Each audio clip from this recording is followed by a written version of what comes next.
Raghav Lawrence ಚಿತ್ರದಲ್ಲಿ chance ಕೊಡಿಸುವ ಆಮಿಷವಡ್ಡಿ ಮೋಸ ಮಾಡಲಾಗಿದೆ. ಸಿನಿಮಾದಲ್ಲಿ ಚಾನ್ಸ್ ಕೊಡಿಸ್ತೀನಿ ಅಂತ ಲಕ್ಷ ಲಕ್ಷ ಹಣ ಪಂಗನಾಮ ಹಾಕಿದ್ದಾರೆ. ತಮಿಳು ನಟ ರಾಘವ್ ಲಾರೆನ್ಸ್ ಹಂಟರ್ ಚಿತ್ರದ ವಿರುದ್ಧ ಈಗ ದೂರು ದಾಖಲಾಗಿರೋದು. ರಾಘವ್ ಲಾರೆನ್ಸ್ ಅಭಿನಯದ ಹಂಟರ್ ಚಿತ್ರಕ್ಕೆ ಸಂಕಷ್ಟ ಎದುರಾಗಿದೆ. ಕಾಸ್ಟಿಂಗ್ ಡೈರೆಕ್ಟರ್ ಸುರೇಶ್ ಕುಮಾರ್ ವಿರುದ್ಧ ಕಂಪ್ಲೇಂಟ್ ದಾಖಲಾಗಿದೆ. ಕನ್ನಡದ ನಟಿ ಕಮ್ ಮಾಡೆಲ್ ನಂದಿನಿ ಶೆಟ್ಟಿ ಈಗ ದೂರು ದಾಖಲು ಮಾಡಿದ್ದಾರೆ. ನಟಿಯಾಗುವ ಆಸೆಯಿಂದ ಹಣ ಕಳೆದುಕೊಂಡಿದ್ದಾರೆ. ನಟಿ ನಂದಿನಿ ಶೆಟ್ಟಿ ಇನ್ಸ್ಟಾದಲ್ಲಿ ಹಂಟರ್ ಮೂವಿ ಆಡ್ ನೋಡಿ ಕಾಂಟ್ಯಾಕ್ಟ್ ಮಾಡಿದ್ರು. ಇವರು ಚಿತ್ರದಲ್ಲಿ ಚಾನ್ಸ್ ಕೊಡಿಸುತ್ತೇನೆ ಅಂತ ಸುರೇಶ್ ಕುಮಾರ್ ಪಂಗನಾಮ ಹಾಕಿದ್ದಾರೆ. ಆರ್ಟಿಸ್ಟ್ ಕಾರ್ಡ್ ಅಗ್ರಿಮೆಂಟ್ ಮಾಡಿಸಬೇಕು ಅಂತ ಹಣ ಪೀಕಿದ್ರು ಸುರೇಶ್.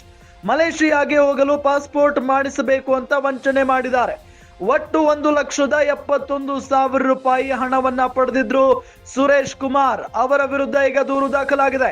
ಕೋಣನಕುಂಟೆ ಪೊಲೀಸ್ ಠಾಣೆಯಲ್ಲಿ ನಂದಿನಿ ಶೆಟ್ಟಿ ದೂರು ದಾಖಲು ಮಾಡಿದ್ದಾರೆ. ರಾಘವ್ ಲಾರೆನ್ಸ್ ನಿಮ್ಗೆಲ್ಲ ಗೊತ್ತೇ ಇರುತ್ತೆ. ಜೊತೆಗೆ ಅವರು ಅಭಿನಯಿಸಿರುವಂತಹ ಸಿನಿಮಾಗಳು ಬಹಳಷ್ಟು ಹಿಟ್ ಲಿಸ್ಟ್ ನಲ್ಲಿ ಇರೋದು.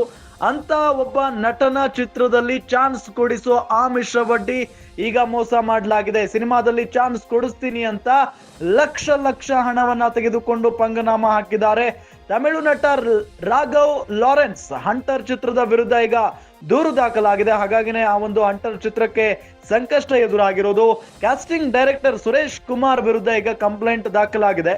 ಕನ್ನಡದ ನಟಿ ಕಮ್ ಮಾಡೆಲ್ ನಂದಿನಿ ಶೆಟ್ಟಿ ಅವರು ದೂರನ್ನ ದಾಖಲು ಮಾಡಿದ್ದಾರೆ.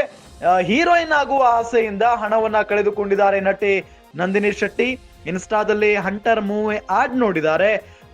ಈಗ ನಾಯಕಿ ನಟಿ ಬೇಕು, ಹಾಗೆ ನಾಯಕ ನಟ ಬೇಕು ಅಂತ ಆಡ್ಸ್ ಕೊಡ್ತಾರಲ್ಲ, ಆ ರೀತಿಯಾಗಿ ನೋಡಿ ಕಾಂಟ್ಯಾಕ್ಟ್ ಮಾಡಿದ್ದಾರೆ ಈ ನಟಿ. ಚಿತ್ರದಲ್ಲಿ ಚಾನ್ಸ್ ಕೊಡಿಸ್ತೇನೆ ಅಂತ ಸುರೇಶ್ ಕುಮಾರ್ ಈ ರೀತಿಯಾಗಿ ಮೋಸ ಮಾಡಿದ್ದಾರೆ. ಹಾಗಾಗಿನೇ ಈಗ ಅವರ ವಿರುದ್ಧ ಕಂಪ್ಲೇಂಟ್ ಕೊಟ್ಟಿದ್ದಾರೆ ನಂದಿನಿ ಶೆಟ್ಟಿ.